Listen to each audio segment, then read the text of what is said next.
Here's our next little project. It's a set of 8 dining chairs. They're the client's family pieces. They're handmade in New Orleans. The big problem here is they've been badly glued and prepared quite a few times, and the corner blocks are a real mess. Lower part of your screen here, you see a broken arm. So we're going to do a complete glue and repair and touch them up and revitalize the finish and give them new life. They are called Saber leg chairs, or Grecian urn chairs. I'm sure there are lots of other names for them. This version here is particularly delicate because they have no stretchers down below, as you can see. They're a nice look like this, but they do rely on the structural integrity of these joints here and the corner blocks, which, as you can see, are not so good.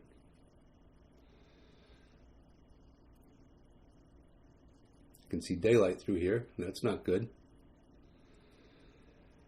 So what happens is this, for one thing, and this for another.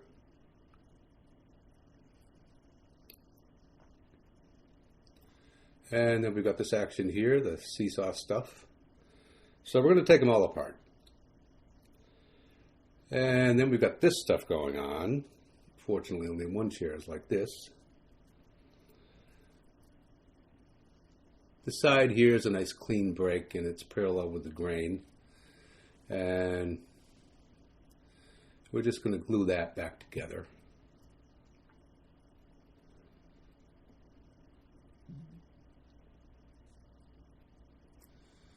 This side here is not the same thing. It's been repaired before, quote unquote. Didn't that work well? But we can do better than that. Here we're going to make a splice right where my straight edge is. And we'll talk about how we do that later. But we'll make a cut kind of like that. And that's the plan, Stan. Here's a side assembly and its gluing cauls. That's C-A-U-L-S. Why use gluing cauls, you ask? Because you can't do this without them, and it's stupid to try. It's because of the way this chair is made, actually. This type of chair was glued up in square slabs and probably cut afterwards. They would take a wide plank for the back leg here, and another one for the front leg, and then one here for the side rail, laid out with their joints cut. Then they cut it out on the bandsaw and run it over the shaper to get this nosed edge on the front here, and sometimes on the back, but not on this one.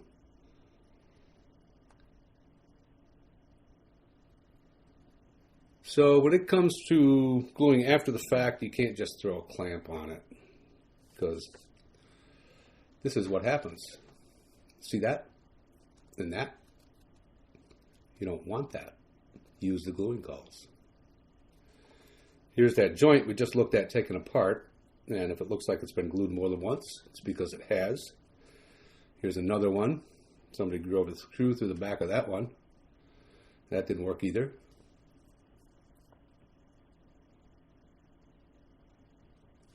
Here's another one. The point here is don't keep doing the same wrong thing over and over. It's the definition of insanity. Do it properly, and you won't have to do it again. And this is what it looks like when you do it right. There are no gaps because the clamping pressure is even. Okay? At this juncture, I should talk about the procedure of gluing this type of chair. On most chairs, it's actually preferable to glue the whole thing up at once. But when a saber leg chair gets this bad, that's just not going to work. Really have to do the side assemblies first, and then glue in the middle rails and the crest rail. If you've got your ducks in a row, it might be possible to do the corner blocks at the same time. But in this case, we're replacing all the corner blocks anyway, and they all have to be fitted individually. So we're going to do it in 3 operations. And here's another little wrinkle right here, another twist. Of this set of 8, this is probably the best one. It didn't get butchered quite as bad as the rest, and the joints are only kind of loose, but they're still loose, so it's got to come apart. So I brought in my friend here. It's a little Skuncy steam cleaner. I customized it a little bit. This nozzle comes with it, but I put this hose on it, and then this little needle valve for blowing up basketballs and footballs. Could put a hose clamp on that part right there. So what you do is drill a couple of 1/8-inch holes on the inside and one on the top here. This baby's very effective on most glues. It takes very little time to work. You can see the steam coming out the top here in the bubbles.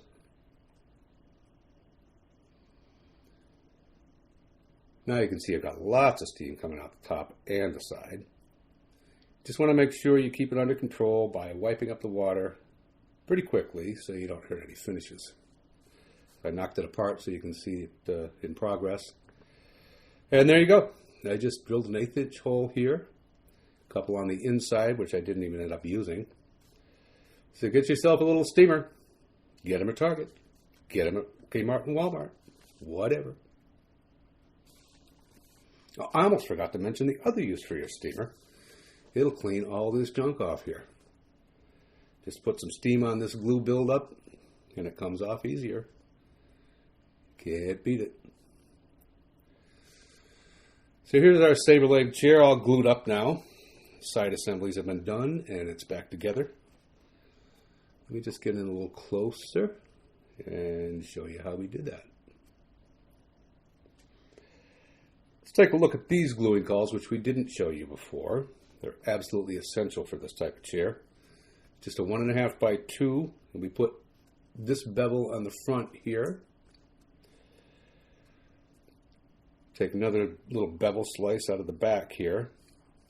The angle here is just short of 10 degrees, and that's a little too extreme to just slap a clamp on. This clamp here is just going to keep riding backwards. You never get it to stay, unless you just got lucky and that'd just be luck, and it still wouldn't give you very positive clamping pressure. Pretty much the same with the back one here. It's just going to slip right off the front. So that's why we do all that. That's what it's all about. That's what a professional restorer will do. And here's a gang of glue ups. No, I don't just make a pair of gluing calls. That would take forever to glue 8 chairs. What's the problem with going to Home Depot and buying 2 2x8s? It's $12. You make up a bunch of these and you line them with cork, and you're ready to go.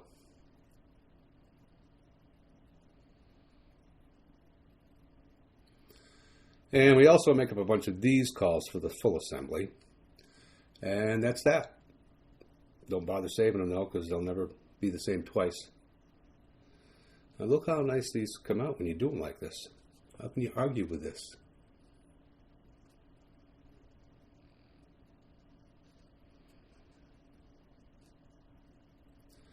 Well, we had a broken arm. These things happen. But let me just turn this around so it makes more sense. The arm was broken right here and right here. Right here is where it attaches to the side rail. And right here is where it attaches to the back post. This is where people grab to get up out of the chair. So we want to make sure that's good and strong again right here. What we did here is we took a doweling jig and drilled for a 3/8 dowel right here in the middle. I think it was about 3 inches long. Here we just glued it back together because it was a nice clean break and we trust that was going to be okay. Then took a 2x6 and cut it into this shape and lined it with cork and screwed it to this melamine board. Then took more 2x6 and cut this shape to it. Cut some parallel lines because we knew we were going to put a clamp right here and it was going to be perpendicular to the brake here. It wants to be perpendicular for good clamping pressure.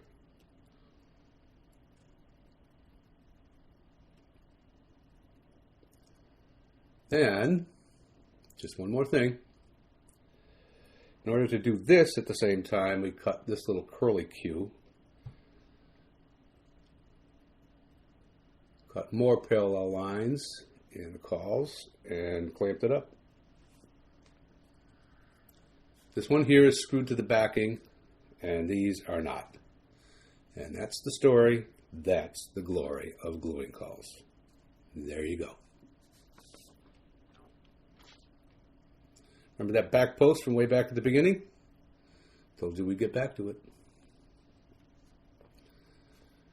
It's got an old repair on it, and we don't trust it at all. So we're going to splice some new wood on it. This is a variation of a technique we use often, where we lay the piece we're splicing on top of the splice wood, and we cut them together on the bandsaw. Just going to use these existing holes that the middle rail goes into to hold the two pieces from moving, and just press it right onto the splice wood. The idea here is to make a cut as straight as you can and as steady as you can. And we're going to cut something like where my straight edge is heading just a little toward the back of the leg. And we get down about here, just past where they ended their repair. We're going to make a little whoopee toward the back and exit it. So I'll show you what that looks like just as soon as I get it cut. And here it is. This is what it looks like. As you can see, it's a pretty nice seam. Nice and clean, thank you. So here's that post back in its chair all cleaned up and sanded. I think that looks pretty darn good. Hardly see any seam. Very nice. Here's our set of 8 all repaired, and we're just about done with all the glue blocks. Made all new ones and fitted them all. We replicated the OG shape just because it's faithful to the original, plus it looks sharp. We always stain all new wood before we send it out. Looks a little nicer and doesn't holler, "I just got back from the doctor." Know what I mean?